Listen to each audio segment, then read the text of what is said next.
ನಮಸ್ತೆ ವೀಕ್ಷಕರೇ, ಸುದ್ದಿ ನ್ಯೂಸ್ ಬುಲೆಟಿನ್ಗೆ ಸ್ವಾಗತ. ನಾನು ದುರ್ಗಾ ಕುಮಾರ್ ನಾಯರ್ಕೆರೆ.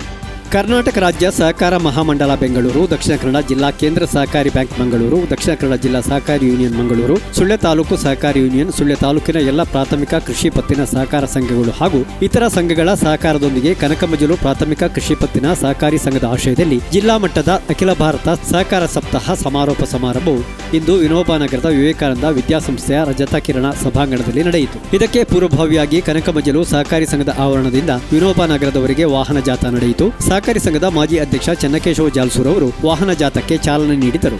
ಇದಕ್ಕೂ ಮೊದಲು ಕಾರ್ಯಕ್ರಮಕ್ಕೆ ಸಹಕಾರಿ ಧ್ವಜಾರೋಹಣ ಮೂಲಕ ಕನಕಮಜಲು ಹಾಲು ಉತ್ಪಾದಕರ ಸಹಕಾರ ಸಂಘದ ಅಧ್ಯಕ್ಷ ರಾಮ್ ಪ್ರಸಾದ್ ಭಟ್ ಚಾಲನೆ ನೀಡಿದರು. ಸಮಾರೋಪ ಸಮಾರಂಭದಲ್ಲಿ ಸಂಸದ ಕ್ಯಾಪ್ಟನ್ ಬ್ರಿಜೇಶ್ ಚೌಟ ಕಾರ್ಯಕ್ರಮದ ಉದ್ಘಾಟನೆ ಮಾಡಿ ಮಾತನಾಡಿದರು. ದಕ್ಷಿಣ ಕನ್ನಡ ಜಿಲ್ಲಾ ಸಹಕಾರಿ ಯೂನಿಯನ್ ಅಧ್ಯಕ್ಷ ಶಶಿಕುಮಾರ್ ರೈ ಬಾಲ್ಯೋಟು ಅಧ್ಯಕ್ಷತೆ ವಹಿಸಿದ್ರು. ಶಾಸಕಿ ಭಾಗೀರಥಿ ಮುರಳಿಯ ಕ್ಯಾಲೆಂಡರ್ ಬಿಡುಗಡೆಗೊಳಿಸಿದ್ರು. ಸಹಕಾರ ಸಪ್ತಾಹದ ಅಂಗವಾಗಿ ನಡೆದ ಕ್ರೀಡೋತ್ಸವದ ಬಹುಮಾನವನ್ನು ವಿಧಾನ ಪರಿಷತ್ ಸದಸ್ಯ ಕಿಶೋರ್ ಕುಮಾರ್ ಬುಟ್ಯಾಡಿ ನೆರವೇರಿಸಿದರು. ಸಮಾರಂಭದಲ್ಲಿ ಹಿರಿಯ ಸಹಕಾರಿಗಳಾದ ಜಾಕೆ ಮಾಧವಗೌಡ, ದಿವಾಕರ ಇಪಿಬಿ, ನಿತ್ಯಾನಂದ ಮುಂಡೋಡಿ, ತೀರ್ಥರಾಮ ಎವಿ, ವಸಂತ ಜಿ ಗಬರಡ್ಕ, ಜಯರಾಮ ರೈ ಕುರಿಯ ಹಾಗೂ ಈ ಸಾಲಿನ ರಾಜ್ಯ ಸಹಕಾರ ರತ್ನ ಪ್ರಶಸ್ತಿ ಪುರಸ್ಕೃತ ಪಿಸಿ ಜಯರಾಮ ಅವರನ್ನು ಸನ್ಮಾನಿಸಲಾಯಿತು. ಕ್ಯಾಂಪ್ಕೋ ಅಧ್ಯಕ್ಷರಾದ ಕಿಶೋರ್ ಕುಮಾರ್ ಕೊಡ್ಗಿ ಸನ್ಮಾನ ನೆರವೇರಿಸಿದರು. ಶತಮಾನೋತ್ತರ ಸಂಘದ ಮಾಜಿ ಅಧ್ಯಕ್ಷರು ಹಾಗೂ 2024-25ನೇ ಸಾಲಿನಲ್ಲಿ ನಿವೃತ್ತರಾದ ಸುಳ್ಯ ತಾಲೂಕಿನ ಸಹಕಾರಿ ಸಂಘಗಳ ನಿವೃತ್ತ ಸಿಬ್ಬಂದಿಗಳಿಗೆ ಗೌರವಾರ್ಪಣೆ ನಡೆಯಿತು. ಡಿಸಿಸಿ ಬ್ಯಾಂಕ್ ನಿರ್ದೇಶಕ ಎಸ್ಎನ್ ಮನ್ಮಥ ಗೌರವಾರ್ಪಣೆ ನೆರವೇರಿಸಿದರು.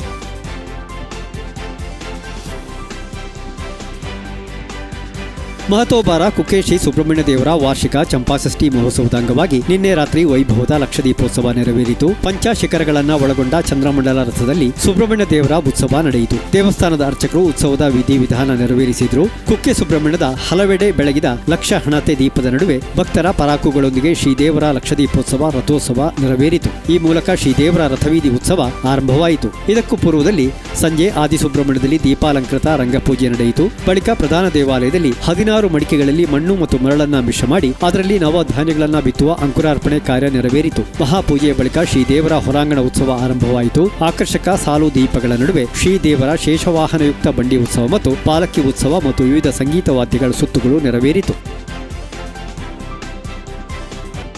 ದಕ್ಷಿಣ ಕನ್ನಡ ಲೋಕಸಭಾ ಕ್ಷೇತ್ರದ ಸಂಸದ ಕ್ಯಾಪ್ಟನ್ ಬ್ರಿಜೇಶ್ ಚೌಟ ಅವರು ಇಂದು ಬಾಳುಗೋಡಿಗೆ ಭೇಟಿ ನೀಡಿದ ಸಂದರ್ಭದಲ್ಲಿ ಮಾಜಿ ಯೋಧ ದಿವಂಗತ ಧನಂಜಯ ಬಾಳುಗೋಡು ಅವರ ಮನೆಗೆ ಭೇಟಿ ನೀಡಿದರು. ಧನಂಜಯ ಅವರ ಭಾವಚಿತ್ರಕ್ಕೆ ಪುಷ್ಪಾರ್ಚನೆ ಮಾಡಿದರು. ಧನಂಜಯರ ಪತ್ನಿ ತನ್ನ ಪತಿಯ ಹೆಸರಲ್ಲಿರುವ ಗನ್ನ ಪರವಾನಗಿಯನ್ನು ತನ್ನ ಹೆಸರಿಗೆ ಮಾಡಿಕೊಡುವಂತೆ ಸಂಸದರಲ್ಲಿ ಕೇಳಿಕೊಂಡರು. ಶಾಸಕಿ ಭಾಗೀರಥಿ ಮುರಳಿಯ ಬಿಜೆಪಿ ಮುಖಂಡರು ಉಪಸ್ಥಿತರಿದ್ದರು. ಧನಂಜಯರು ನಿಧನರಾದಾಗ ಅವರ ಪಾರ್ಥಿವ ಶರೀರವನ್ನು ಅಡಿಕೆ ಮರದ ಪಾಲದಲ್ಲಿ ಸಾಗಿಸಲಾದ ಚಿತ್ರಗಳು ವೈರಲ್ ಆಗಿತ್ತು. ಅದೇ ಪಾಲದಲ್ಲಿ ಇಂದು ಸಂಸದರು ಕೂಡ ಧನಂಜಯರ ಮನೆಗೆ ನಡೆದುಕೊಂಡು ಹೋದರು.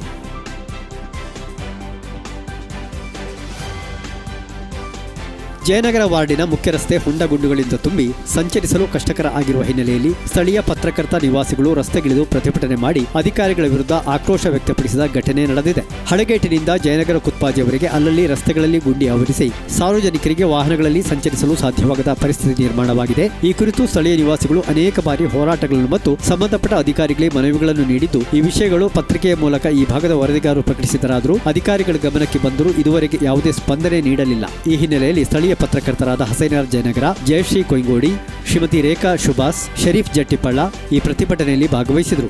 ಪ್ರತಿಭಟನಾ ಸ್ಥಳಕ್ಕೆ ಆಗಮಿಸಿದ ನಗರ ಪಂಚಾಯತ್ ಮುಖ್ಯ ಅಧಿಕಾರಿ ಬಸವರಾಜರವರು ರಸ್ತೆ ಅಭಿವೃದ್ಧಿ ಮಾಡುವ ಭರವಸೆಯನ್ನು ಪ್ರತಿಭಟನಾಕಾರರಿಗೆ ನೀಡಿದರು. ಒಂದು ವಾರದಲ್ಲಿ ಕೆಲಸ ಆರಂಭಿಸದಿದ್ದಲ್ಲಿ ಮುಂದಿನ ಗುರುವಾರ ನಗರ ಪಂಚಾಯತ್ ಆವರಣದಲ್ಲಿ ಬಂದು ಕುಳಿತು ಪ್ರತಿಭಟನೆ ಮಾಡುವ ಎಚ್ಚರಿಕೆಯನ್ನು ನೀಡಿ ಪ್ರತಿಭಟನೆಯನ್ನು ಹಿಂಪಡೆಯಲಾಯಿತು.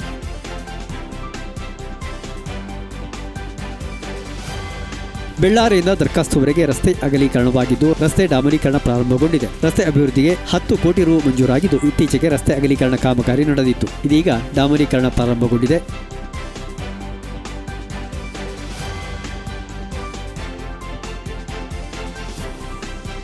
ಪಂಜಾ ಸರ್ಕಾರಿ ಪದವಿ ಪೂರ್ವ ಕಾಲೇಜು 1951ರಲ್ಲಿ ಪ್ರಾರಂಭಗೊಂಡು ಈಗ ಅಮೃತ ಮಹೋತ್ಸವ ಸಂಭ್ರಮದಲ್ಲಿರುವ ಹಿನ್ನೆಲೆಯಲ್ಲಿ ಡಿಸೆಂಬರ್ 28ರಂದು ಅಮೃತ ಮಹೋತ್ಸವ ಕಾರ್ಯಕ್ರಮ ನಡೆಸಲು ನಿರ್ಧರಿಸಲಾಗಿದೆ. ಅಮೃತ ಮಹೋತ್ಸವ ಸಮಿತಿ ಅಧ್ಯಕ್ಷ ಜಾಕೆ ಮಾಧವಗೌಡರ ಅಧ್ಯಕ್ಷತೆಯಲ್ಲಿ ಕಾಲೇಜಿನ ಸಭಾಂಗಣದಲ್ಲಿ ನಡೆದ ಪೂರ್ವಭಾವಿ ಸಭೆಯಲ್ಲಿ ಈ ಕುರಿತ ನಿರ್ಧಾರ ಕೈಗೊಳ್ಳಲಾಯಿತಲ್ಲದೆ ಉಪ ಸಮಿತಿಗಳನ್ನು ರಚಿಸಲಾಯಿತು.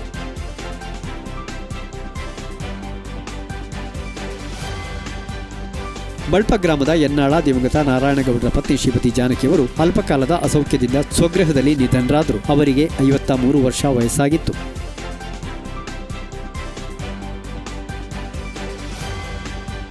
ವೀಕ್ಷಕರೇ, ಇದು ಇವತ್ತಿನ ಸುದ್ದಿ ನ್ಯೂಸ್ ಬುಲೆಟಿನ್. ನಿರಂತರ ಸುದ್ದಿ ಹಾಗೂ ಅಪ್ಡೇಟ್ಗಳಿಗೆ ನೋಡ್ತಾ ಇರಿ ಸುದ್ದಿ ನ್ಯೂಸ್ ವೆಬ್ಸೈಟ್, ನಮ್ಮ ಚಾನೆಲ್ ಸಬ್ಸ್ಕ್ರೈಬ್ ಮಾಡಿ. ನಮಸ್ತೆ.